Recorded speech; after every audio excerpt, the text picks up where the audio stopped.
Buenas tardes y bienvenidos a una nueva sesión de este ciclo de cine cómico, que espero que lo pasen bien y se rían, porque para eso lo hacemos, para que se rían y para que aprendan de la vida y de la ficción, que realmente cuando uno ve la obra de Shakespeare no solo disfruta, sino que además aprende de la vida, ¿no? Y el cine cómico, fíjense ustedes que el cine cómico nos hace reír porque los personajes son ridículos.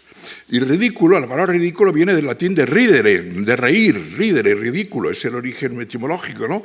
Y en ese aspecto es un género que parece que es liviano y que es frívolo, pero uno puede sacar muchas enseñanzas. Cuando ve, por ejemplo, a Buster Keaton impasible llevando el ganado detrás, ¿no? Cruzando Los Ángeles, que eso no se podría rodar hoy, imposible, ¿no? Y bueno, pues hoy vamos a presentar una película de un cómico muy poco conocido, o por el público actual me refiero, pero que en su momento fue el cómico preferido de Salvador Dalí, de Luis Buñuel, que le dedicaron artículos y poemas, etcétera, ¿no? Que es Harry Langdon. Harry Langdon, y además dirigida por un director muy carismático, para los más cinéfilos les sonará el nombre, que es Frank Capra, el director de Qué bello es vivir, que antes siempre por Navidad se pasaba siempre Qué bello es vivir, no sé si lo recordarán, ¿no? Optimista, la lagrimita, etcétera, etcétera, ¿no? La Navidad, la familia, los buenos sentimientos, que tanta falta hacen en el mundo, por cierto. Bien, entonces Frank Capra, en su juventud, empezó como todo el mundo desde abajo y hacía guiones, tal, y hizo el guión de la película que veremos hoy, que es Sus primeros pantalones, y dirigió a Harry Langdon en esta película. Harry Langdon empezó como todos los cómicos de cine mudo de esta época en el Music Hall, haciendo números cómicos, como Charlotte, como Buster Keaton, como todos ellos empezaron en el Music Hall. En su caso, además, empezó con su esposa, hacían un tándem, ¿no? Y fue fichado por Mack Sennett, no sé si nos han hablado ya de él. Mack Sennett fue un poco el gran productor, se le llama el rey de la comedia, porque él fundó una productora en Los Ángeles, cuando Los Ángeles era Los Ángeles de entonces, porque rodaban las películas en las calles. Entre el tráfico de los tranvías que había en esa época en Los Ángeles y de los coches. Y si ustedes ven las películas cómicas de los años, la productora fue el año 12, y si ustedes ven las películas de la Primera Guerra Mundial y de los años 20, he mencionado hace un momento el caso de Buster Keaton llevando todo un rebaño de vacas a través de Los Ángeles. Eso es imposible de filmar en la actualidad, ¿no? Y él salían a rodar prácticamente sin guión, un poco en la tradición de lo que fue en el teatro del Renacimiento la comedia del arte italiana, que había unos personajes arquetípicos, el policía ridículo, que siempre caía, el burgués orondo, que le tiraban una tarta de crema a la cara, porque, claro, ridere, como os digo, ridere es la raíz de ridículo, y el ridículo es la base de la comedia. Esto es una cosa que deben aprender, aunque no sean filólogos, no está mal que lo sepan, ¿no? Que el ridículo viene de ridere, de reír. Y bueno, la base de la comicidad de esta gente era lo que llamamos hoy día el lenguaje corporal, que entonces se llamaba pantomima, se llamaba mímica. Y como eran películas mudas, el lenguaje corporal era la base de la comicidad. Y que había caídas, y se caían del piso, o subían rascacielos con riesgo de caerse. Esto también han visto, me parece, en la película El hombre mosca. Y efectivamente, todos ellos eran personajes acróbatas, ingeniosos, brillantes, gimnastas, etc. Y Harry Langdon creó un arquetipo, porque todos ellos crearon su arquetipo. Charlotte creó el vagabundo con el bastoncillo. Por cierto, este año se cumplen, año 14, los 100 años, el centenario de la Primera Guerra Mundial, como ustedes saben si leen la prensa, Primera Guerra Mundial, y del debut del vagabundo Charlotte en la pantalla. Ese arquetipo que lo creó, con el sombrero hongo, que es un poco la caricatura del burgués, ¿no? Porque el sombrero hongo y el bastón son atributos del burgués, pero en su caso los traspasa y lo convierte en el vagabundo, ¿no?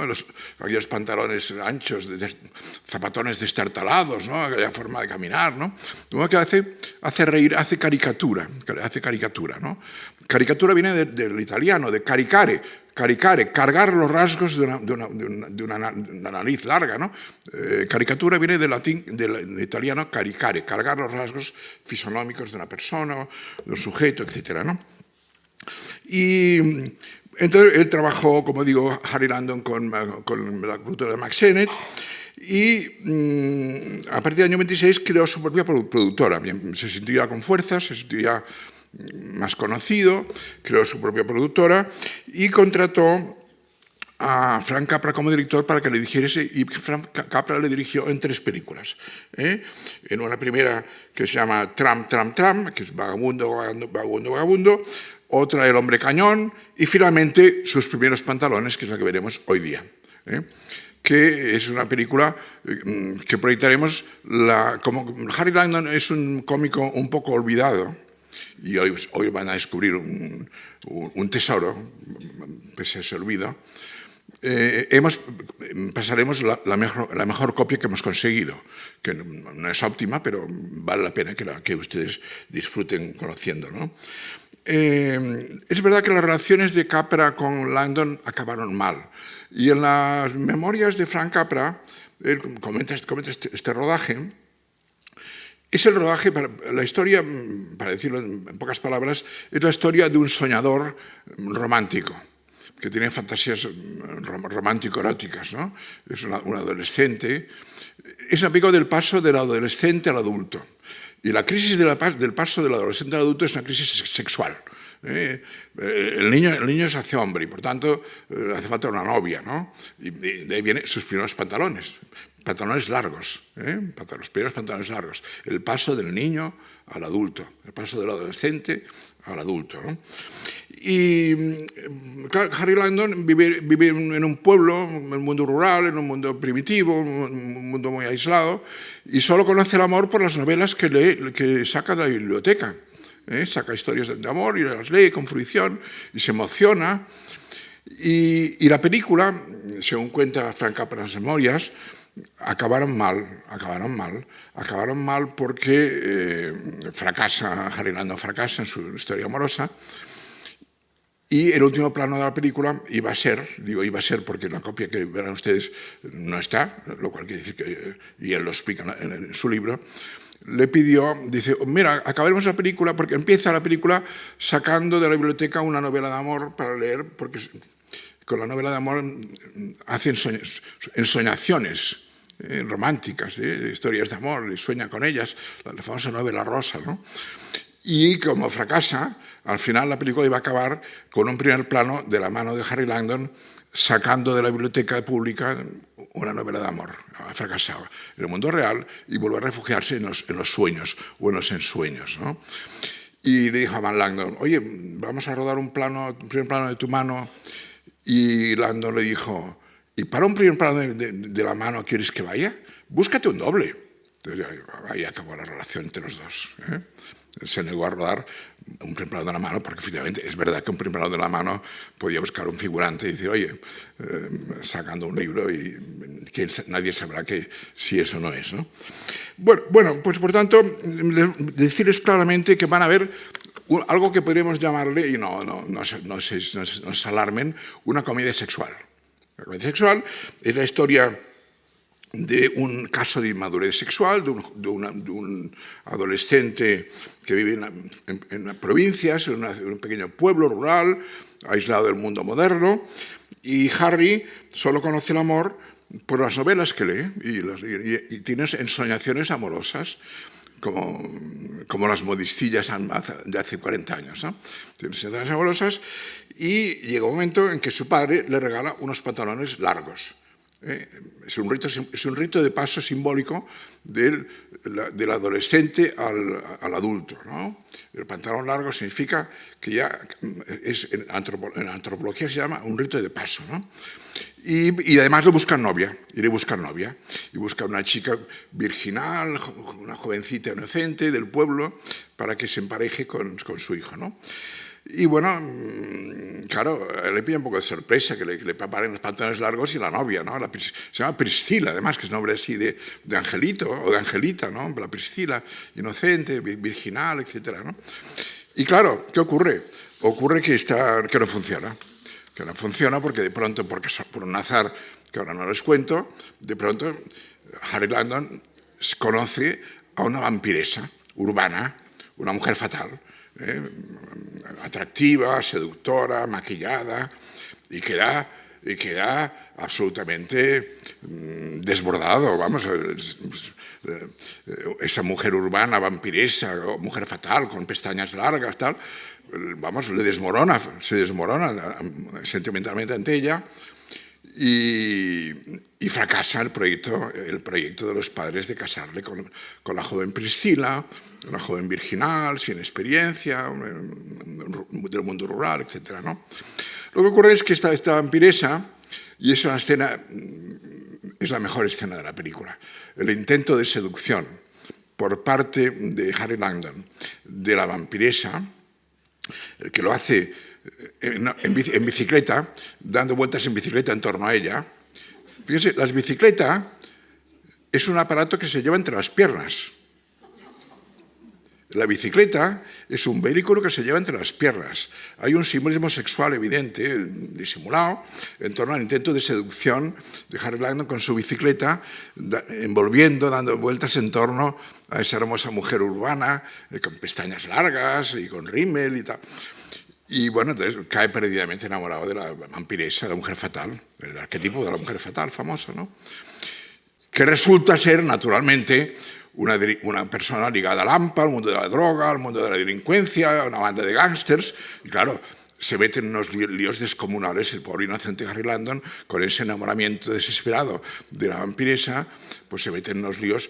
Con lo cual, eso permite mostrar un contraste entre la América rural, primitiva, tranquila, ya hace 100 años más que ahora, y el mundo urbano, un mundo turbulento, un mundo de vicio, un mundo de gangsterismo, un mundo dinámico, el bien y el mal, ¿no? El mundo rural es el bien, el mundo urbano es el peligro, la delincuencia, la seducción, y queda atrapado nuestro pobre personaje con ese mofletudo, con cara de luna, una cara lunar, cae perdidamente enamorado. Entonces, bueno, se mete en unos líos que no les cuento porque van a ver la película, ¿no?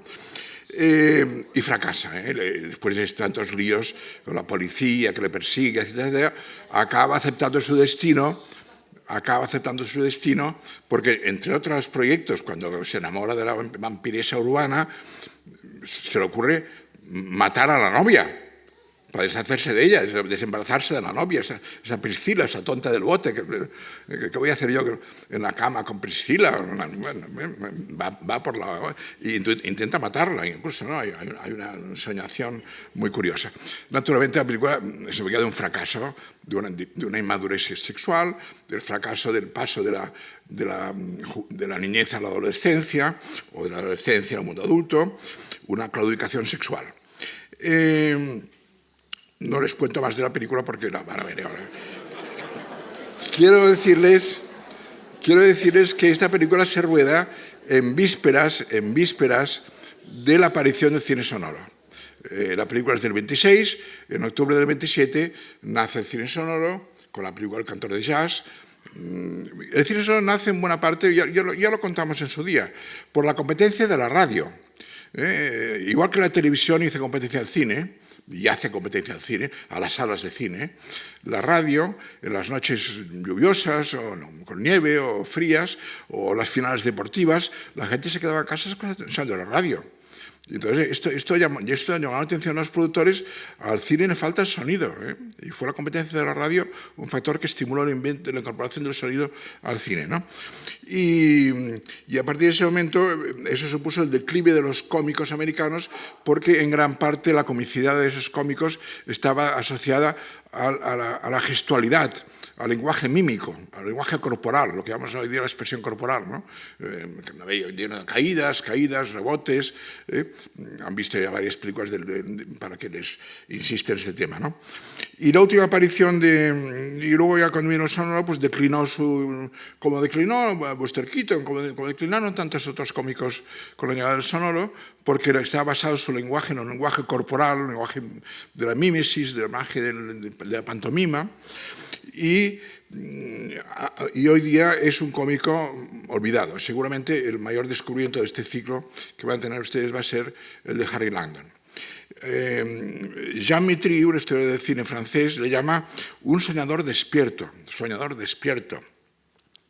porque confunde el sueño con la realidad. Efectivamente, tiene una cara redondita, así como fretuda, siempre atolondrado, es un atolondrado.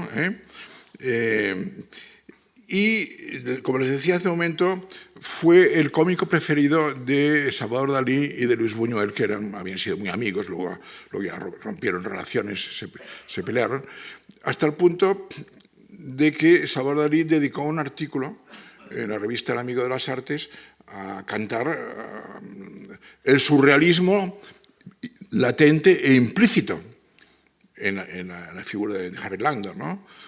Y Buñuel, en un artículo publicado en mayo del 29 en la Gaceta Literaria, escribe: Charlotte hace 10 años podía proporcionarnos una alegría poética. Hoy ya no puede compararse con Harry Langdon. Y fíjense ustedes que lo que tenían en común todos estos personajes era el fracaso como cantera cómica, porque todas las historias de los cómicos que más mudos es el ridículo que supone el fracaso, ¿no?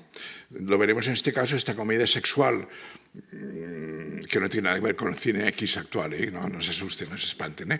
Comedia sexual del paso del muchacho a la adolescencia y a los papás que te buscan la novia y te regalan los pantalones largos. Simbolismo, el pantalón contra el pantalón largo. Hay mucho Sigmund Freud enmascarado entre líneas en la película, ¿no? Y efectivamente el fracaso de ese paso, ese rito de paso sexual que los antropólogos tanto han estudiado, en este caso observado con una mirada satírica que espero que les regocije. Muchas gracias.